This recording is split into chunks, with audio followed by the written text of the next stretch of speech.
Hello and welcome, I'm Riz Khan. Almost a week after a terrorist attack killed more than 130 concert-goers and injured scores of others in Moscow's Crocus City Hall, the blame game continues to spiral. While a branch of IS was quick to claim responsibility and 4 suspects from Tajikistan were arrested, the Kremlin has been spinning a narrative claiming Ukraine, the US and UK were involved in the operation, claims that have been treated with disdain by Western leaders. The episode leaves a number of unanswered questions. Was this a one-off event in response to Russian actions against IS in Syria and other areas? Or does it mark a return of the jihadist group on a global scale?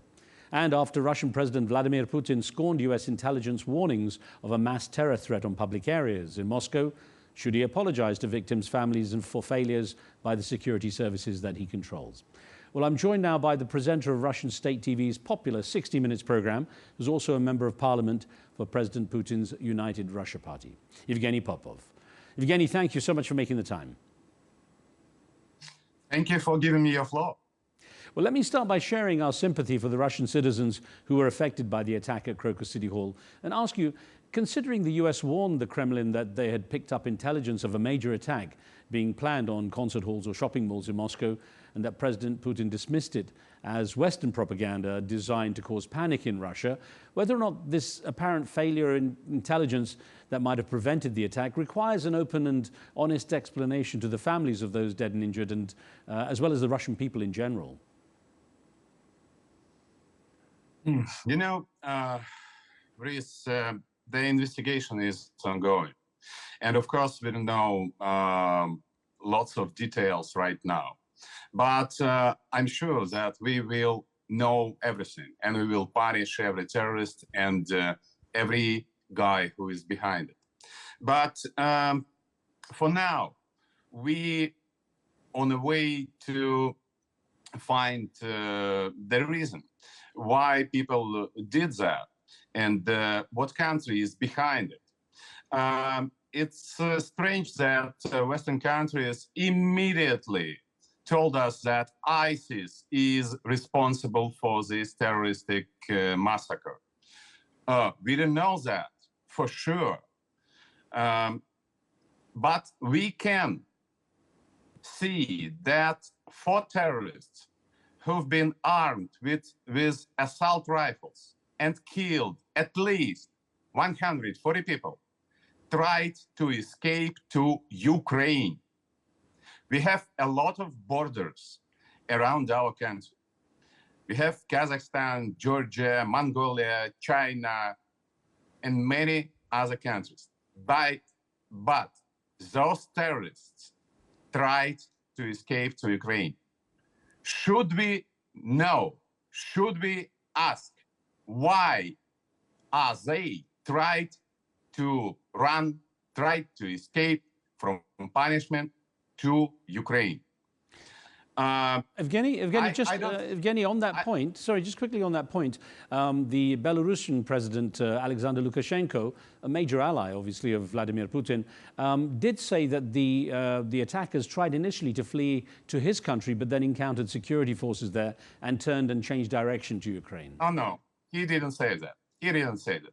He just told us that he blocked the border, and no sense for terrorists to escape to Belarus because we have united law platform, and of course, no sense for them to go to the Belarus, to go to Belarus, and but they have sense to go to Ukraine because Ukraine is behind many other terrorist acts, and you know we have some arrest orders on Maluk, on Budanov, who is security top security officials in Ukraine, and they recognized it, that they are behind at least 5 terrorist attacks in Russia territory.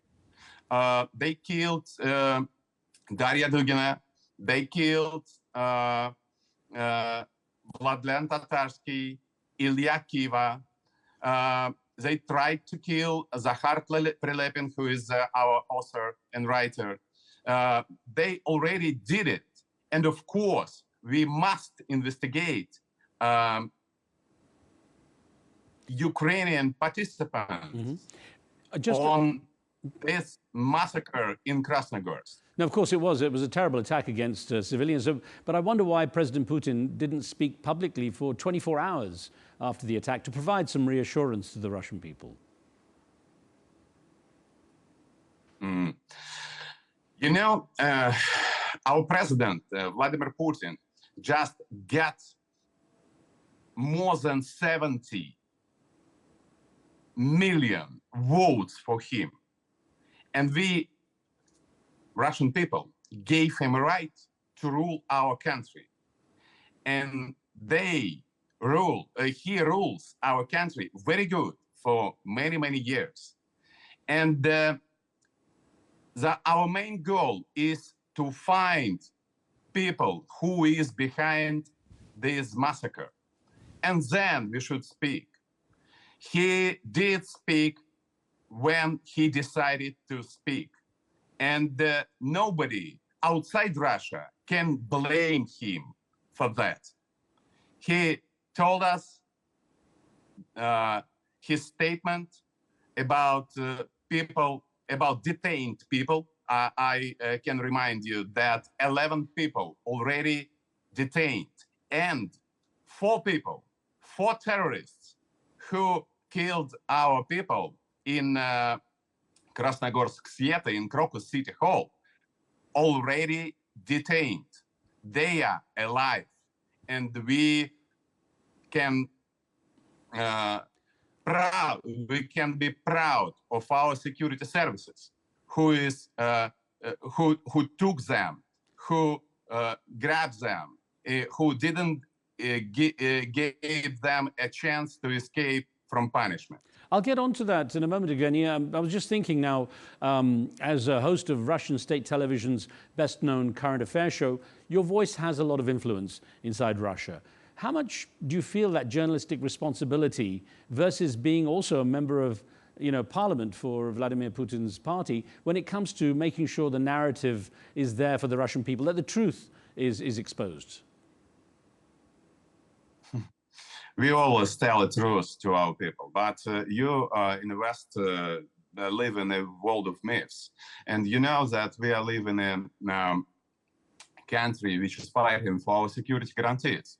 We are at war with NATO, with Ukraine, and of course we are facing these terrorist attacks from Western countries, from Western world, from Ukraine Nazi regime. And of course, this massacre in Moscow suburb will be investigated, and we will find every people who is behind. And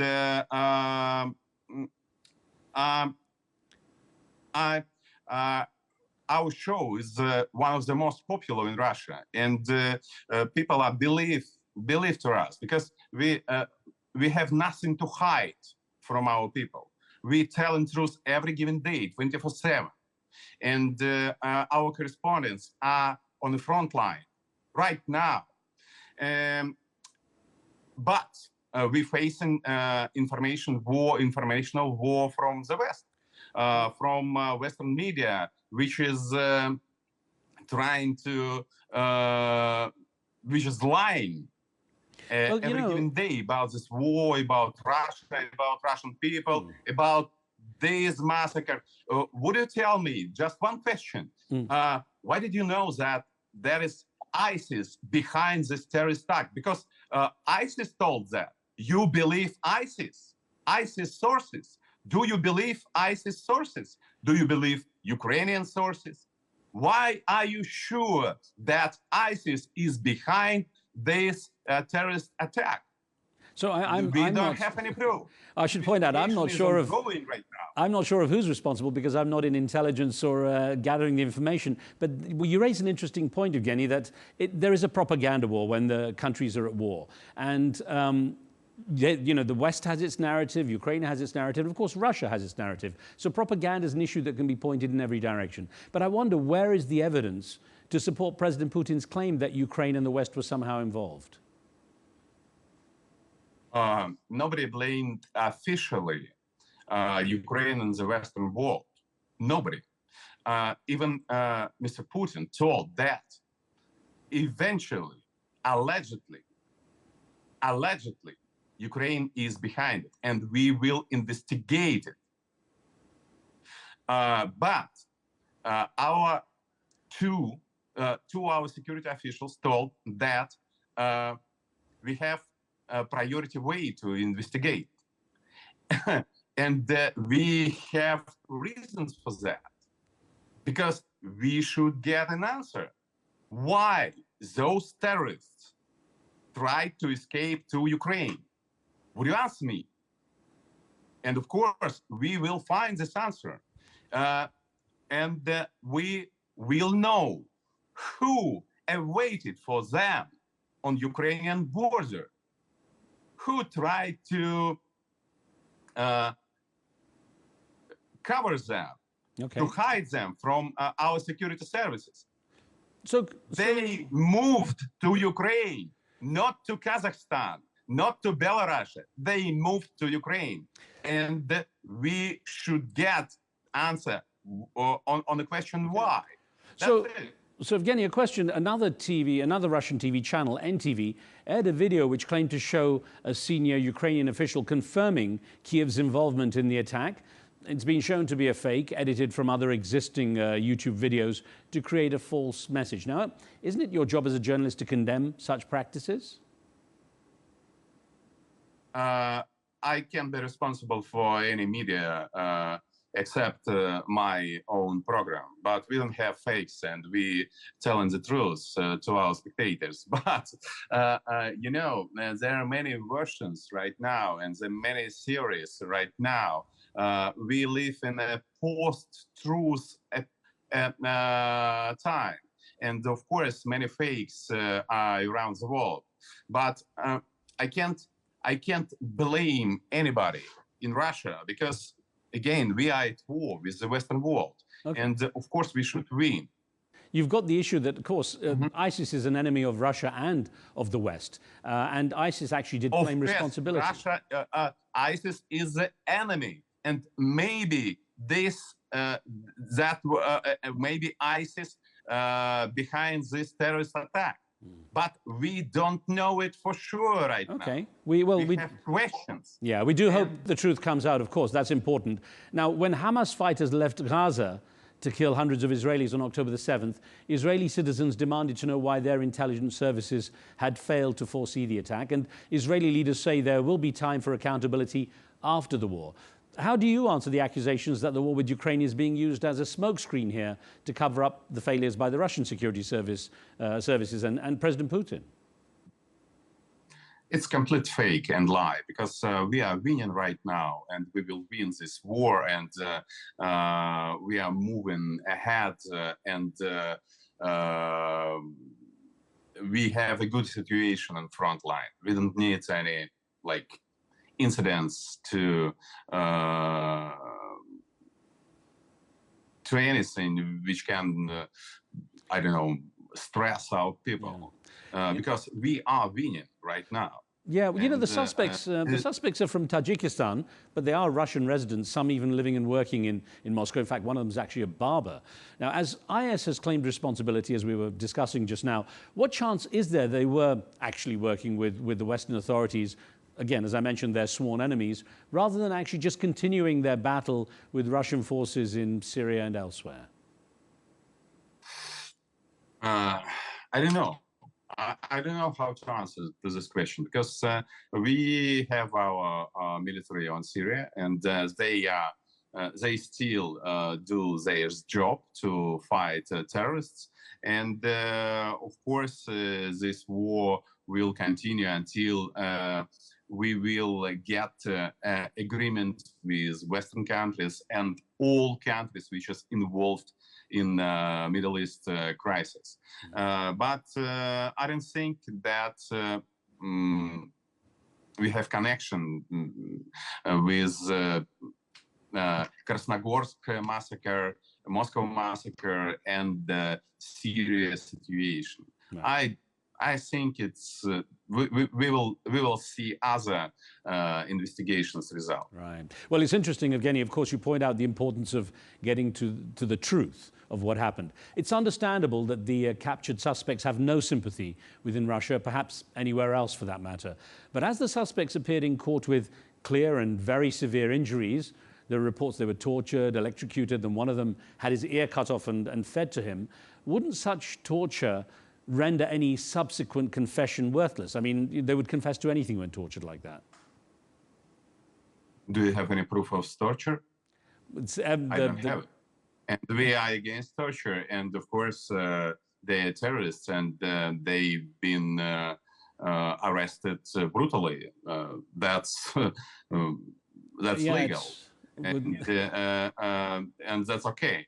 But if you would like to tell me, would like to talk about torture, let's ask United States officials where torture is legal. We don't torture any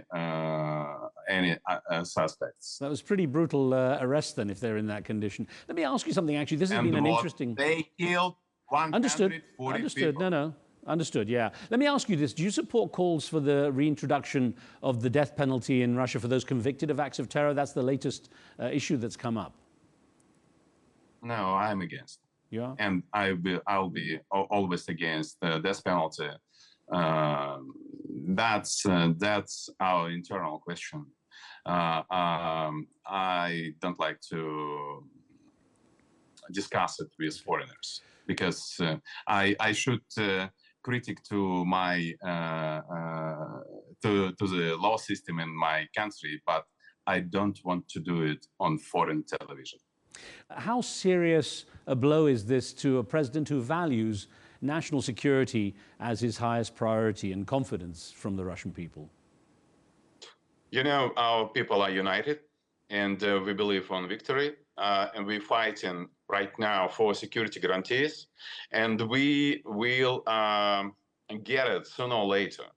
Of course, we are ready to negotiate security guarantees with the Western world, which we don't believe, of course, but we should get some agreement on security guarantees. You should give us, give it to us, and you know, of course, it's a tragedy. It's all our people are stressed by this massacre in Moscow, but we should fight. We should win, and we must win this war, and we will win this war. Well, Evgeny, of course, any such attack against civilians anywhere in the world is a tragedy and should be condemned. Thank you very much for making the time to have a conversation.